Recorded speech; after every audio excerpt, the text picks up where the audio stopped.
Hello kids, welcome to Ritu ma'am's online class. बच्चों, आज हम आपकी कक्षा तीसरी की हिंदी की पाठ्य पुस्तक झिलमिल के पाठ 10 कर्म की जीत का बाकी बचा हुआ अभ्यास करेंगे।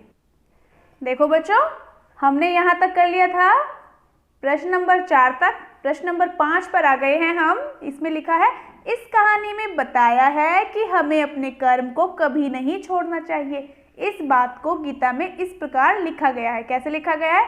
कर्मण्येवाधिकारस्ते मा फलेषु कदाचन। अध्यापक की सहायता से इस पंक्ति का अर्थ पता करें। चलो बताते हैं, आपके टीचर ही बताते हैं आपको। क्या है इसका मतलब? इसका मतलब है, हे मनुष्य, तुम्हारा कर्म करने का ही अधिकार है। कभी भी फल की इच्छा मत करो। तुम सिर्फ कर्म करो, फल अपने आप अच्छा मिलेगा अगर कर्म अच्छे होंगे तो। जैसे किसान, मेंढक और मोर को मिला उनका अच्छा फल, है ना। चलो अब नंबर 6, भाषा की बात। नंबर क्या है? कहानी में इंद्र, मोर और मेंढक जैसे कुछ शब्द आए हैं जो संज्ञा शब्द हैं। संज्ञा शब्द क्या होते हैं? संज्ञा शब्द नाम वाले शब्द होते हैं, है ना। तो पाठ से ऐसे ही संज्ञा शब्दों को छाट कर लिखें। तो हमने कुछ पाठ से संज्ञा शब्द छाटे हैं। देखो मैंने छाटे हैं ये: वर्षा, देवता, धरती, जल, पशु पक्षी, आषाढ़, सावन, भादो। ये सब क्या है? नाम है ना। बूंद, किसान, खेत, हल, पुत्र, मेंढकी। और बाकी आप भी ढूंढ लेना, इसमें जगह इतनी थी ना, बाकी और आपको ढूंढने हैं। ठीक है बच्चों। आदि। नंबर 6, इसके बदले में मुझे क्या मिलता है।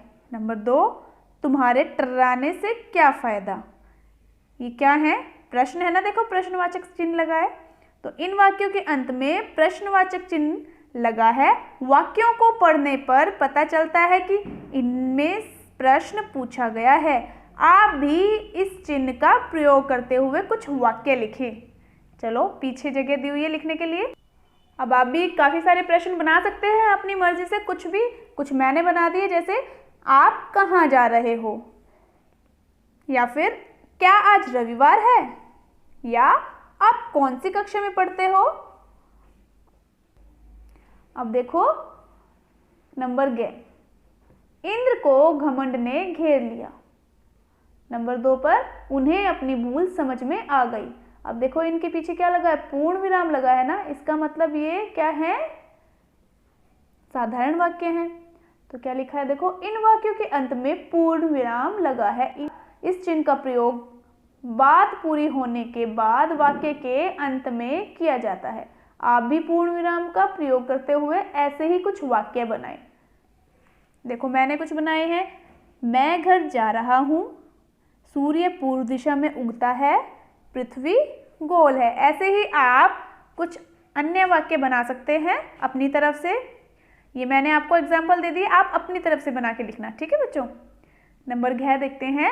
नीचे दी गई वर्ग पहेली में कुछ शब्द छिपे हैं। वे सभी शब्द इसी कहानी में आपने पढ़े हैं, उन्हें ढूंढ कर लिखें। देखो ढूंढते हैं। चलो देखो, ये आ यहाँ से कुछ बन रहा है, ऐसे ऐसे और ऐसे, इस तरीके से बनेगा ना। देखो यहाँ पे क्या बन गया? ये आषाढ़। अब यहाँ से नीचे देख लेते हैं, आसमान। देखो ठीक है। अब देखो इधर देखते हैं, इधर बन रहा है कुछ? नहीं बन रहा। अब नीचे इधर ये रहा, ये सभ्य बन रहा है।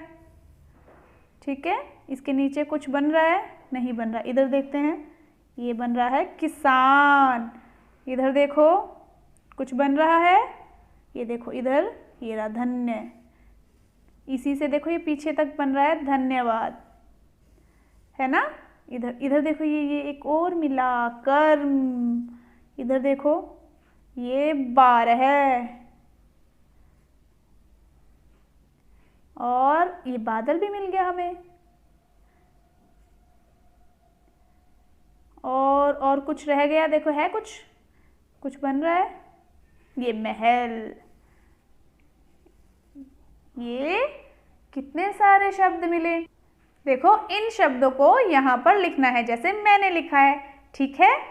और इसके साथ अभ्यास समाप्त हुआ और ये पाठ भी पूरा हमने कर दिया। बहुत सुंदर सुंदर हैंडराइटिंग में आपको ये करना है। ठीक है बच्चों, समझ समझ के करना है। फिर मिलते हैं नेक्स्ट सेशन में। बाय बच्चों।